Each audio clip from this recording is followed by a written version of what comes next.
Breaking news from the early decades of the 20th century. In a nation searching for strength, stability, and pride, a young man from the rural South was quietly preparing to change American history. Joe Louis was not born into fame or opportunity. He was born into poverty, the son of Alabama sharecroppers, growing up in an era when racial inequality was not hidden but enforced by law and custom. When his family moved north to Detroit during the Great Migration, it was not a story of instant success, but one of survival. Yet within this ordinary beginning emerged an extraordinary figure who would soon dominate headlines across the country. By the mid-1930s, Joe Louis had become a name that newspapers could not ignore. His rise through the boxing ranks was swift and decisive, marked by knockouts that seemed effortless and terrifyingly precise. Sports reporters described him as calm, focused, and relentless, a fighter who spoke softly but delivered thunder in the ring. Unlike many athletes of his time, Louis did not boast or provoke. This was no accident. His handlers carefully shaped his public image, instructing him on how to speak, how to behave, and even how to smile. In a racially tense America, Joe Louis was presented as the acceptable black champion, a figure who could be celebrated without challenging the social order. As his victories piled up, so did his symbolic importance. When Joe Louis won the heavyweight championship in 1937, it was reported not just as a sports achievement but as a national event. America, still struggling to recover from the Great Depression, needed heroes. Louis became one of them. His dominance in the ring offered a sense of control and confidence at a time when uncertainty ruled daily life. Crowds packed arenas, radios carried his fights into millions of homes, and headlines framed him as a force of destiny. The defining moment of this rise came with his rematch against German boxer Max Schmeling in 1938. This was no longer treated as a simple boxing contest. International tensions were escalating, and Nazi Germany was aggressively promoting ideas of racial superiority.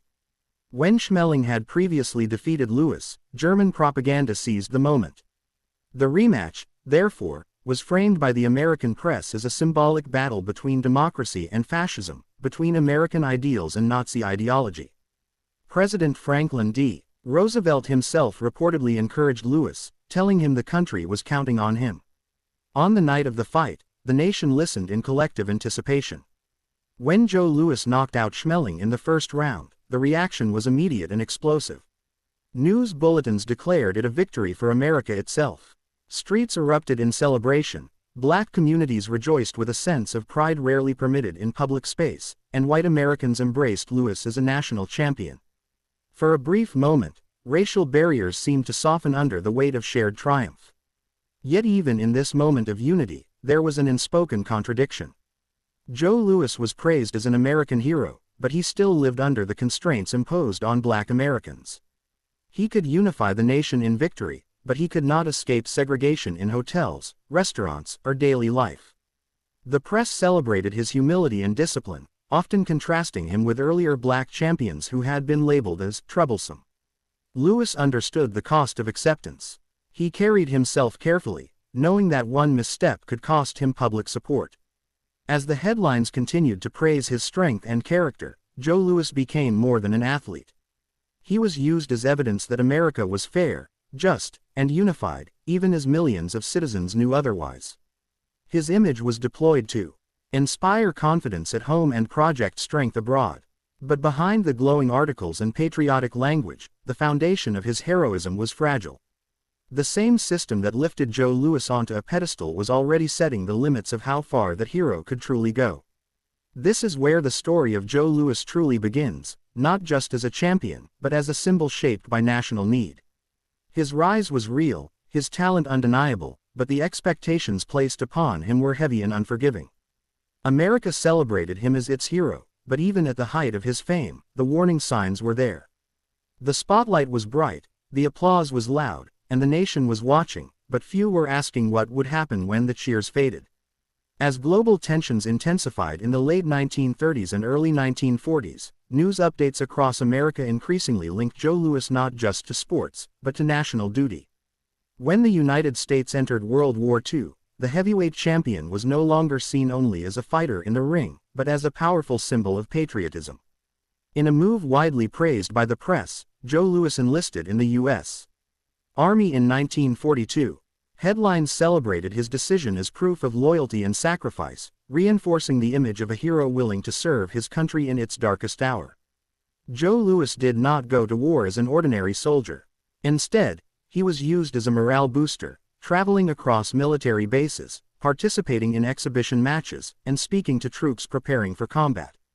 These events were heavily covered by newspapers and radio broadcasts, portraying Louis as the embodiment of American unity. His presence was meant to inspire confidence, courage, and national pride. The government and military leadership understood the power of his image, especially among black soldiers who saw in him a rare figure of recognition and respect.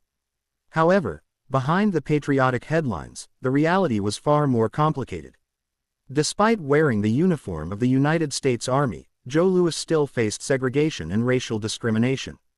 Military units remained divided by race, and Louis himself was often denied the basic respect given to white soldiers of far lesser status. The contradiction was striking. A man celebrated as a national hero was still restricted by the same racial barriers he had lived with all his life. This reality was rarely mentioned in the glowing articles praising his service.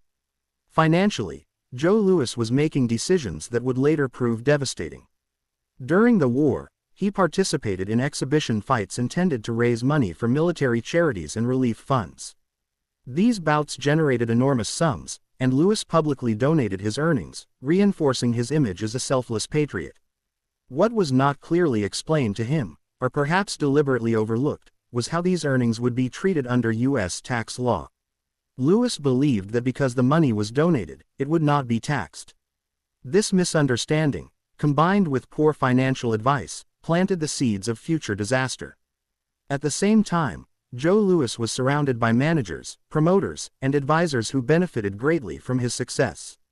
Contracts were complex and often unfair, and large portions of his earnings disappeared into fees, expenses, and questionable deals.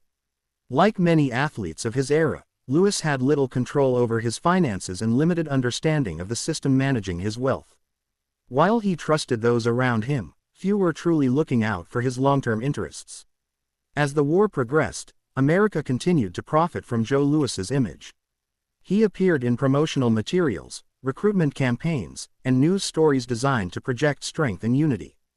Yet when it came to protecting him from financial ruin, the support was absent. The institutions that celebrated his sacrifices offered no safeguards, no clear guidance, and no special consideration for the confusion surrounding his charitable contributions. When the war ended and Joe Louis returned to civilian life, the tone of the coverage slowly began to change. He was still respected, but the spotlight shifted. Younger fighters emerged, public attention moved on, and Louis was left to manage the consequences of years of exploitation. Quietly, the Internal Revenue Service began calculating his unpaid taxes, including those from his wartime exhibitions. Penalties and interest accumulated rapidly, turning what Louis believed were acts of generosity into a crushing financial burden. This period marked a painful turning point. The same government that had praised his patriotism now viewed him as a debtor. There were no headlines celebrating his sacrifices anymore, no public acknowledgement of the confusion that led to his tax problems. Instead, official notices replaced applause. Joe Louis, who had given his strength, reputation, and money to the nation, found himself standing alone. Part 2 of this story exposes a troubling pattern. Joe Louis served America faithfully, both in the ring and in uniform.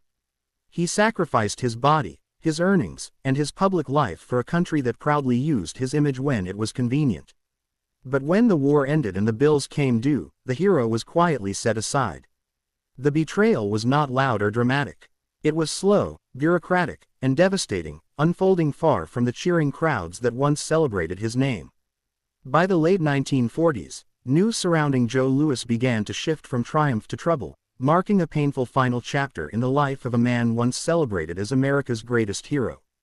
After retiring as heavyweight champion, Louis expected a period of rest and dignity, believing his years of dominance and service had secured his future. Instead, he was confronted with a financial reality that shocked the nation when it slowly came to light. The Internal Revenue Service demanded enormous sums in unpaid taxes, including penalties and interest that had grown over years. What had once been acts of generosity and patriotism were now reclassified as liabilities, and Joe Louis was suddenly drowning in debt. As reports emerged, the public struggled to reconcile the image of the proud champion with the reality of his situation. Joe Louis, who had filled stadiums and unified the country during moments of crisis, was now forced to make desperate decisions. In a move that shocked sports journalists and fans alike, he returned to the boxing ring well past his prime. These comeback fights were not about reclaiming glory or proving greatness. They were about survival. Each punch he absorbed was a reminder that the system which had once elevated him was now extracting its final price. The results were painful to watch. Louis was slower, less powerful, and clearly worn down by years of punishment. Younger fighters defeated him, and the headlines grew colder. The same media that once praised his discipline and strength now framed his losses as sad footnotes to a fading legend. Yet few asked why a former national hero had been pushed into this position. The narrative focused on decline, not responsibility. Outside the ring, Louis's life reflected the same struggle. His debts followed him relentlessly, limiting his opportunities and eroding his independence. Despite his historical importance, he found little institutional support. Appeals for tax relief were largely unsuccessful, and there was no broad public effort to protect him from financial ruin. The silence was telling. America had moved on, and Joe Louis no longer fit the image it wished to promote. In later years, news reports revealed an image that deeply unsettled many who remembered his greatness. Joe Louis worked as a greeter at a Las Vegas casino, shaking hands and smiling for tourists who often did not recognize the man standing before them. This was not a ceremonial role arranged out of respect, but a job taken out of necessity. For those who knew his story, it symbolized a profound national failure. The champion who once stood at the center of American identity was now reduced to a quiet presence on the margins. When Joe Louis died in 1981, the reaction was mixed with regret and reflection. Obituaries praised his achievements, his character, and his historical importance, but they also acknowledged the hardships he endured after his fame faded. Only then did broader conversations begin about how he had been treated. Questions surfaced about racial inequality, financial exploitation, and the lack of protection for athletes who generate enormous wealth but are left vulnerable once their careers end. In death, Joe Louis received honors that had eluded him in life. He was buried with full military honors at Arlington National Cemetery, a recognition of his service to the country. The ceremony was dignified and solemn, but it also carried an uncomfortable truth. This respect came too late to ease his struggles, too late to restore what had been taken from him. It was a symbolic gesture that could not erase years of neglect. The legacy of Joe Louis is now viewed through a more honest lens. He was not only a boxing champion, but a man shaped and constrained by the expectations of his time. He gave America pride when it needed it most, stood as a symbol of unity during war, and carried himself with dignity under immense pressure. In return, he was denied fairness, protection, and long-term security. This final chapter forces a hard reckoning. Joe Louis's story is not just about personal tragedy, it is about a system that celebrates heroes while they are useful and abandons them when they are no longer profitable. His life remains a powerful warning and a lasting lesson. America made Joe Louis a hero, but when the applause ended, it failed to stand by him. His story endures as a reminder that true honor is not measured by headlines, but by how a nation treats its champions after the spotlight fades.